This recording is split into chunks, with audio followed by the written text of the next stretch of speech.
Okay. Okay. Right. Are we ready? Yes, let's go. Let's rock and roll. Oh, God. We are back for episode 3 of the Linked Ick podcast. Yay! It's Oh, so exciting. so exciting. And I must begin with saying Merry Christmas, Yeah. Aziza. Thank you. Happy holidays for me, Yes. because I don't celebrate Christmas in the traditional sense of it.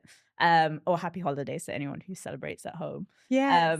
But not everyone celebrates Christmas, or they don't celebrate it on the 25th, right? There's some people do it on the 26th. Some people don't celebrate at all. So yeah, happy Yeah. holidays to you, Hannah.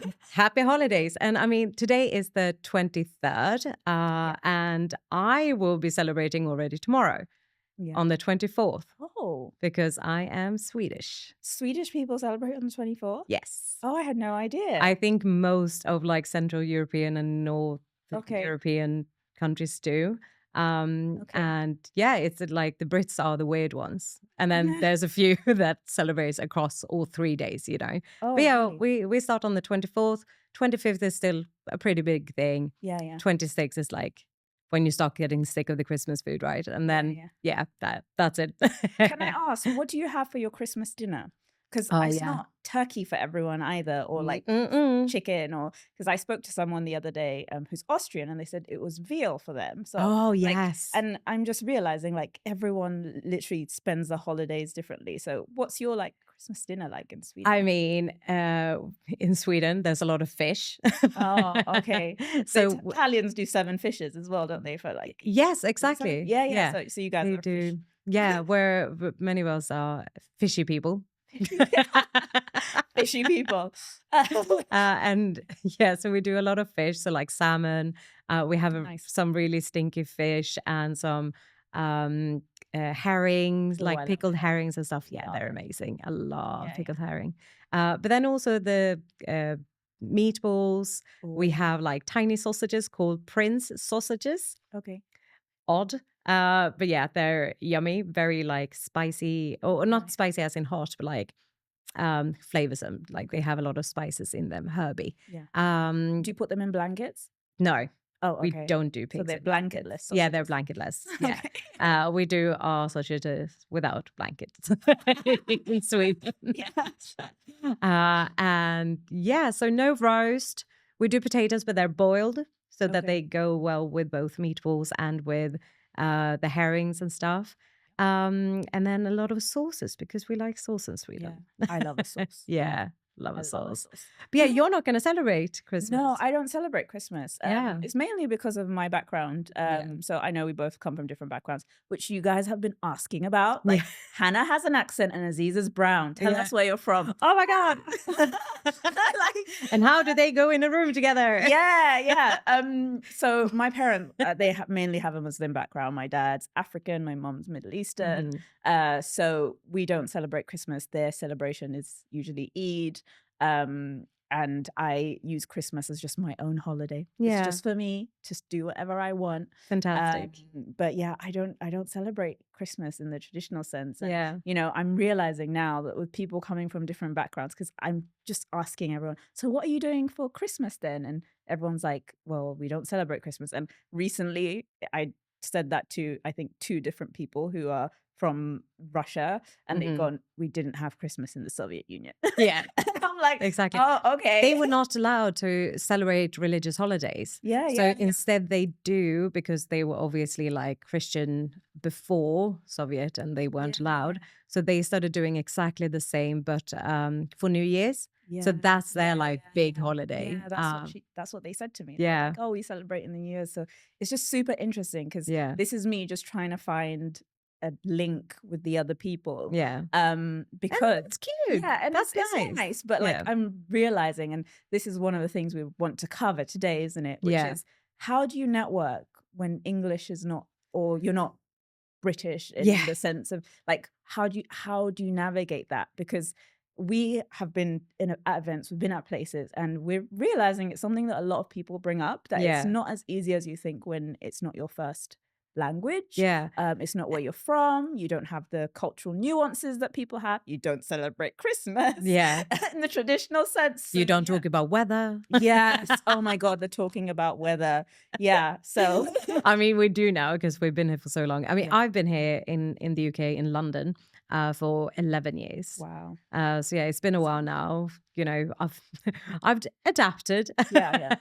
But it's still obviously that disconnect because I'm not from here. Yeah. And you have the similar thing because you were actually not born here either. No, I wasn't born here. Yeah. So I was born on the lovely island of Zanzibar. So when people say go back to where you're from, yeah, I want to go back to where I'm from. Please, thank you. So I was born there, and we came here, and I was about 9 months old. Yeah. So still it's very little. still very little. Yeah. While I sound like this, English isn't my first language. I am a polyglot. I can officially say that because when you speak more than 3 languages, how many languages do you speak, Anna? Only 2, Only and then 2. I guess a few quarters of others. Bits So and you're bobs. bilingual. Yeah. I'm a polyglot is the official term. Yeah. And you know, on my LinkedIn you can see that I have my level 2 in Arabic from King's College. Which has Amazing. elementary proficiency, so please don't ask me loads of things in Arabic. My Arabic's not that great, but my dad speaks Swahili, and obviously I speak English as well. Learned French in school. Yeah, I did Spanish in school. You did Spanish? Yeah. Oh, you know Spanish. So I understand quite a bit of Spanish, but still would struggle. Yeah, so it's not my first language because I spoke my parents' language first, which they both speak at home, and yeah, it's not.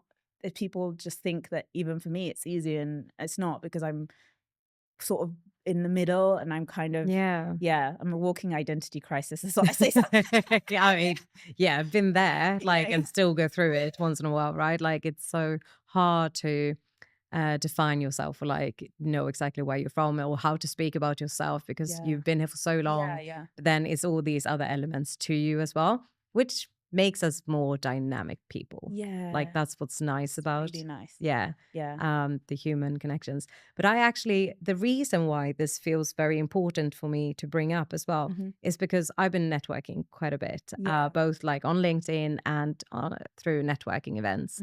And often when I go to networking events, people will be like, oh my God, your English is so good. I wish mine was that good. Okay. And I'm like, but hon, it's fine.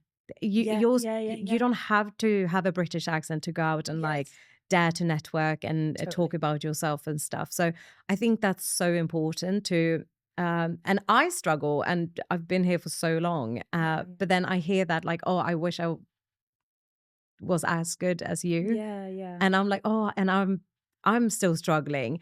So maybe we all just should not think about it too much. Because it's okay.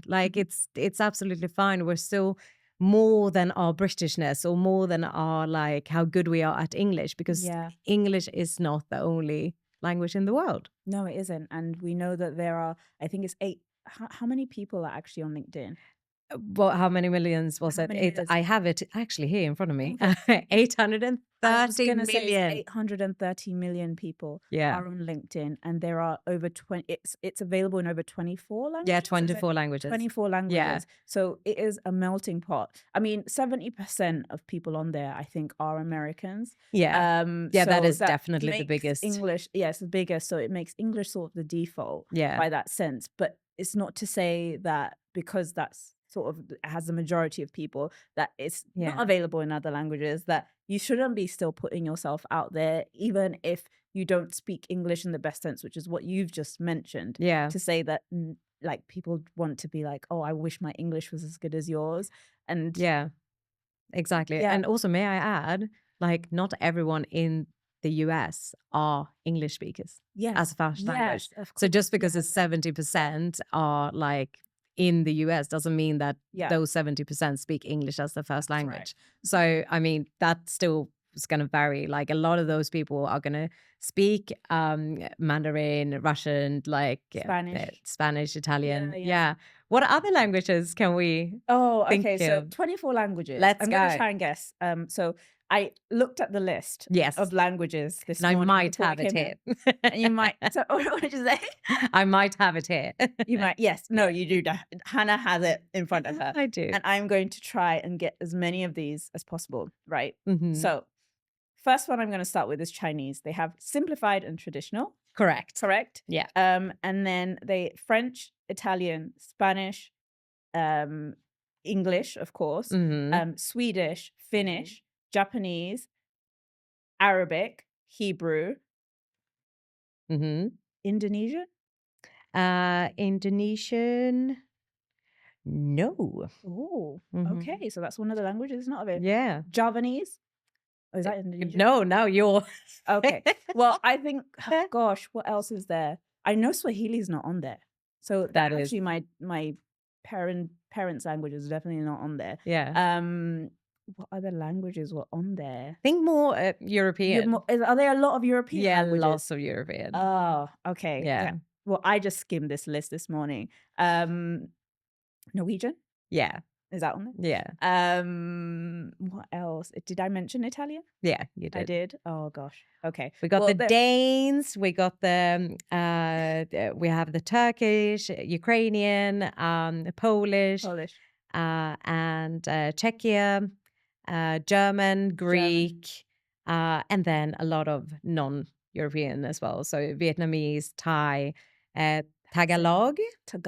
Yeah, the Philippines. Yes, that's right. Telugu, Malay, Persian. Malay, that's where I was like, it's Malay, is it Java? I don't. Yeah.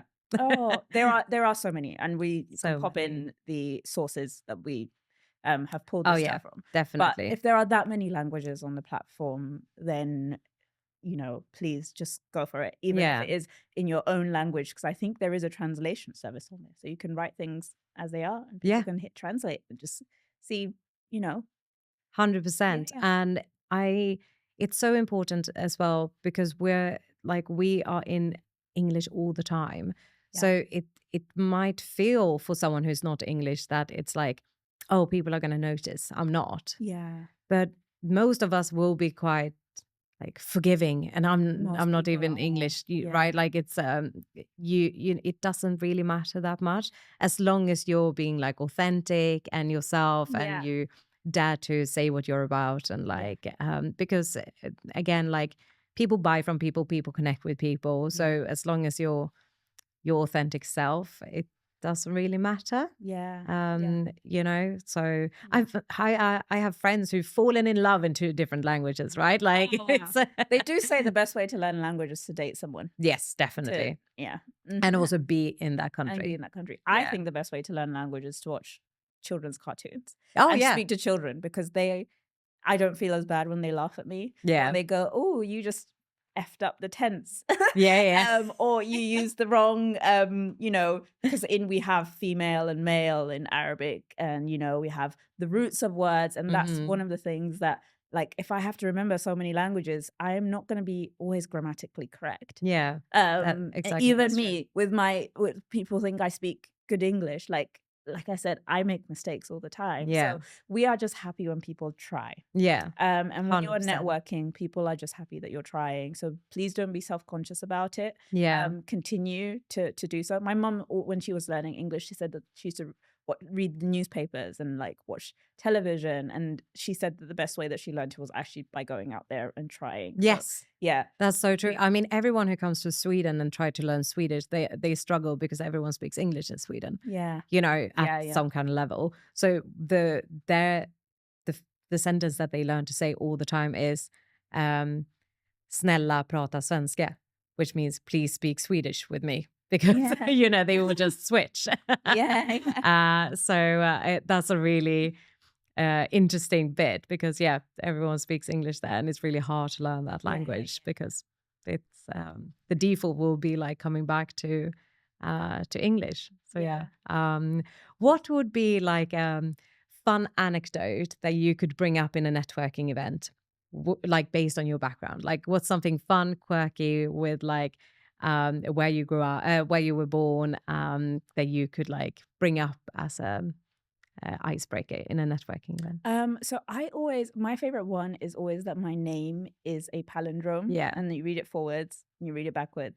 And Hannah should be a palindrome too, but it's not, right? It is not. It's not. You don't have a Which is palindrome. how you know I'm Swedish. Yeah. So I like to bring that up because Mhm. either people know what a palindrome is or they don't, and they go, Mhm. "Oh my God, wow!" And then a lot of people are very interested in my name and like where it's from. So usually whenever anyone says, "What's your fun fact?" or you have, I'm like, "Oh, my name is Aziza. It's a palindrome. If you spell it right, you can read it forwards and backwards." Mhm. So that's usually my fun fact. Mhm. But yeah, and I think once when I came to an event with you, I introduced myself and said, "Hi, my name is Aziza." And then someone thought I said I was a diva. Yes. Yes. And I was like, I am that too. And I was like, you are correct. Yeah, you're right. You can call me that if you want, but I also find it so much easier to say my name is Aziza. Mhm. It's like Louisa, like because Oh, I yeah. think that sometimes people they think foreign name Mhm. and they just go like C-red and they're like, oh my God, like how do I pronounce this? How do I say this? I'm like, it's Aziza, like Louisa, like diva. Yeah. I Yeah, guess. yeah. I guess, But yeah, apparently. that's my fun fact and my Yeah. little. What about And you? also what your name means. Oh yeah, my name, what Yeah. it means dear. And in several like different Yes. languages. So Yeah. I think it's Persian, Turkish, Arabic, and Mhm. yeah, it just means dear. So sometimes when people ask me what it means, I'll tell them that that's what it means if they're super interested Yeah. in the etymology of Arabic names. Yeah, which I learned from a friend the other day because she Yeah, called her baby girl yeah, Aziza. And I was like, that is my yeah. mate. Yeah, it's not that much of a common name. I very Yeah. rarely will have the same person with the same name Mhm. in a room. But Yeah. yeah, what do you have a fun fact that you tell people? Yeah, I mean, it's quite easy to talk about Sweden and people getting like interested and engaged. Like, Yeah, because you could talk about surströmming, which is this, really smelly fish that we have. yeah. And they think that we eat it every week, kind of thing. And it's actually not that common. Like, you will only Yeah. have it like maybe once or twice a year because you have to open it outside. So it's Oh, beneficial if you're out, like outside in the summer. And, it's, people tend to be like, oh my God, isn't it really cold? Or did you have like yeah. lots of snow growing up? And I wish that was the case because I'm from south of Sweden, so we Mm, didn't have loads of snow, but definitely more than here. yeah. So yeah, it's the fish and the cold Hmm. that tends to be like the first. Yeah. And also the fact that I left because I was too bored, and I was like, where do they have football and beer? And I Yeah. ended up in London. Oh, right. Fair enough. And do people ask you a lot, where are you from? Because we spoke about in the last episode, the what do you do question. Yeah. I find what do you do and where are you from to me are in the same group of questions. Yeah, yeah. So do people come and ask you where are you from? Yeah, or people quite like to guess, They like and to that's guess. always Oh, interesting because like if you're not from here, yeah, you will guess I'm from here. yeah, But if you're from here, you'll be like, you're from somewhere else but lived here for a long time, yeah, or yeah, yeah, um, oh yeah, London. I've gotten Irish quite a lot because of the hair, yeah, and I used to work with quite a few Irish people in a pub, yeah, yeah, and yeah, so people would like guessing where I'm from, uh, which is quite yeah, fun. I get a lot of South African, yeah. rarely Australian, but when they do guess Australian, I'm like, you have no idea what you're talking about because I Yeah, don't sound yeah, yeah, Aussie. yeah, yeah, So yeah, I would say yeah.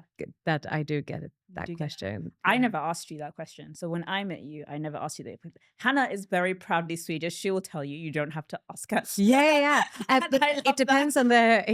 on the event because sometimes I'm like, I'll see if I can just blend in and see if anyone will Ah, notice. Because that's okay. quite fun to see if Interesting. yeah, because this could lead us into my ick Oh, what's your ick? for this episode. Like thinking about networking and being someone from another country, Mm, you can feel quite othered yeah. to be like, if you're in a situation where there's people talking about British culture or something, they might be saying, oh, yeah. Oh, Hannah, by the way. this is, and then they will explain it and like over explain it. And most of the time I understand, like I understood the context. And also I don't want to feel like I'm in the way or like I'm stopping the, flow for them to having to explain. So I would say that's my like ick with networking as English being your second language, because one, it is tough if you don't understand, and people might be like, oh, you don't know, or like having to over explain to you, or you're in the way, like you're like interrupting the flow of a conversation if you ask too much. But that's also what I want to take away. Because feeling othered like that is quite hard. It is quite hard, isn't it? Yeah. So when I'm talking to people who I might want to explain something to, I will always ask them, be like, oh, do you know? And then they can choose. Like, even if they don't know, that's great. They might say, yeah, I'm fine. Because then you don't have to like make the, because exactly. I was going to ask you, how would you navigate that? Because some people might look at that and be like, oh, so you don't want us to explain something, which we're trying to do it out of just, not being nice to explain it. But what you're talking about is the over-explaining, the othering of someone. And you're also in like a uncomfortable situation as someone who doesn't, might not understand everything and stuff. So then also having this like, oh, don't worry, we'll explain. Like you just feel in the way. And that's really hard to, and it is hard to navigate because you might then feel, oh, but we're just trying to help. But it's a really like tricky path to walk, I guess. And that's why we talk about the weather. That is correct. And all of us foreigners, we appreciate it. It's just, but that's the thing, right? Which is that we have in a lot, like British culture specifically, the talking about the weather, these tiptoeing around specific subjects like money, which is something that people here do not want to talk about. When you're in a networking situation, like asking people like what they do, there are a lot of things and there are a lot of ways to navigate it in the British way. And this is where I find it really hard because I am British, but I'm also other things. So for example, I just like to be, I like things as they are. I don't like things wrapped in something else. Like you could just tell me, you could just say things straight out the gate. I don't mind them. Because where I'm from, my cultures are just very clear. This is where the Swedes fit in with the British, because we don't do that either. You don't do that either. Because I just, if it's a no, it's a no. Just say, you know what I mean? So sometimes I find it a bit tough because I don't have, it's not I don't have the culture. I know of them, but I kind of just prefer my mental, you know what I mean? And that's the thing, like people don't always have the nuances that we have. And I think a lot of people don't think about the fact that when they are in a conversation, especially with people who might not be from here, that you don't need to over explain, but just try and keep the topics and try and speak in a broader sense where hopefully they'll understand what you're actually talking about. The actual best way, I guess, is if you're a group, because that's when it gets uncomfortable, when a lot of people look at you. It's better if someone tells a story that someone else will go in and be like, oh, this means that, and like just like a little like just hint, rather than like the whole group being like, oh, you don't understand, and turning around, like and over explaining it. Like just that little nudge from one of the people in the group is like really nice. Because I was telling you a really funny story about this weekend. I watched Chicken Run. Oh yes. It's gonna be so random because everyone will be like, why is she talking about Chicken Run? First of all, fun fact, the movies are 20 years apart. So he doesn't speak English as his first language either. Who? Yeah. Who doesn't? Joe, my SO. And sorry. And because they don't speak English as their first language, they asked me what a pie was. They said, oh, I watched the first movie. I know what chicken nuggets are, which is the second movie where they make all the they have a chicken nugget factory, which is what they're going to do with the chickens. But in the first one, it was a pie. So instead of sitting there and over explaining what a pie was, I just pulled up a pie.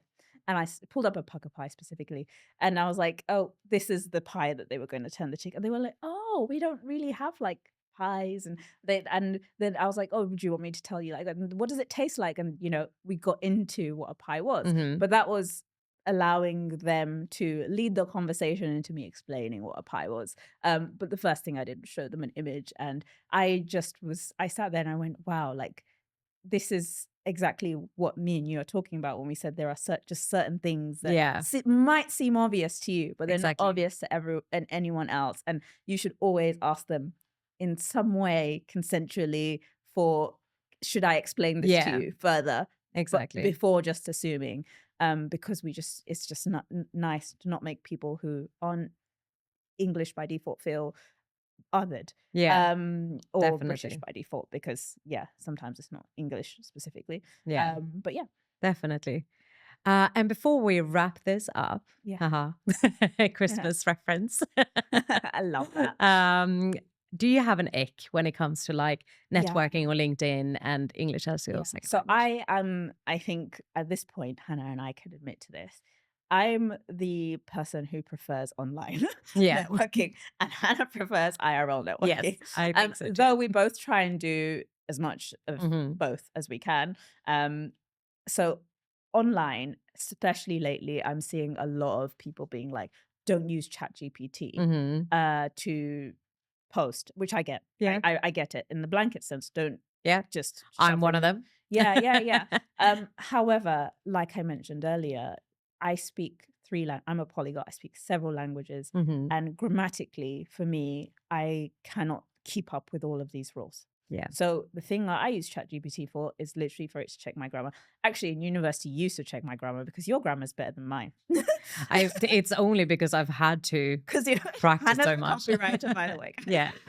So her grammar is usually much better than mine. And one of the things that got brought up to me, like not too long ago, in terms of grammar, was that sometimes, especially British people, they said that they look at if you write things grammatically wrong, and they think, oh well, if your grammar is sloppy, so must your work be. Exactly. And that I was not true. So taken aback by that, because I was like, it can't be that because my grammar's not perfect, that my work is not, of a good standard.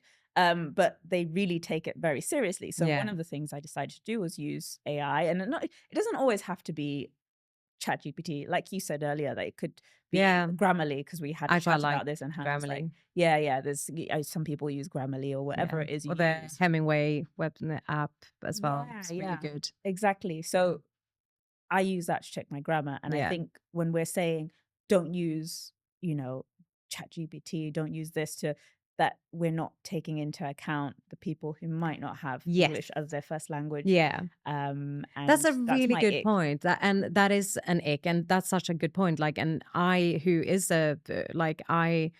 like people to be more authentic and not use ChatGPT in their creations and in their commenting on LinkedIn and stuff, because it takes away from the actual connections and the actual tone of voice and like your brand, essentially. But I should make it clear, I don't mind it as a, tool to be able to express how you feel and what you do and what you offer as a service. It's so helpful for that. But please edit it. So it sounds a bit more like you. Of course. Exactly. You can't just shove things in there and then just plonk them out and post them. Exactly. But that is such a good ick. I'm really glad you brought that up, because that has, and I'm someone with it, like English as a second language, and I'm anti-ChatGPT. But you bringing this up has really made me thought about like how my words might impact someone who uses it, who doesn't use English as their first language. Exactly. So I think that's a really good one, and thank you. That's been really valuable for me, because you did say to me like about the M dashes. That was you. And then people started posting it on LinkedIn, and I was just seeing it, and I was like, while it's totally right, like the M dash, they're not even on the keyboard. No, they're not even on the keyboard. But I didn't know, because I thought, oh, this is grammatically correct. well, and I was said, like, just change it to a normal dash. I had grammar lessons here. But my grammar's just not that good because it's not my first language. And exactly. And you're not that interested in it, like, which takes it. Yeah. Definitely not interested in grammar. Yeah. I quite like grammar. I know. Amazing. I think that's our that's it. Wrapping third episode. And wow. I am so grateful to be here with you, doing this together with you. Yeah. And again, happy holidays. Thank you to everyone. I hope you have some amazing holidays with your Swedish meatballs and fish and potatoes. I'm really, really excited for you. Me too. And I'll make sure to wish you a happy Christmas. Do you celebrate Christmas? Yeah. Okay, a happy Christmas. Is it on the 24th? 24th. On the 24th? Yes. Because that's when you celebrate. Yeah. So. Exactly. Yeah. So thank you, everyone. Can't wait to be back here and see you in the new year. Yeah. Woo. See you then. Ew.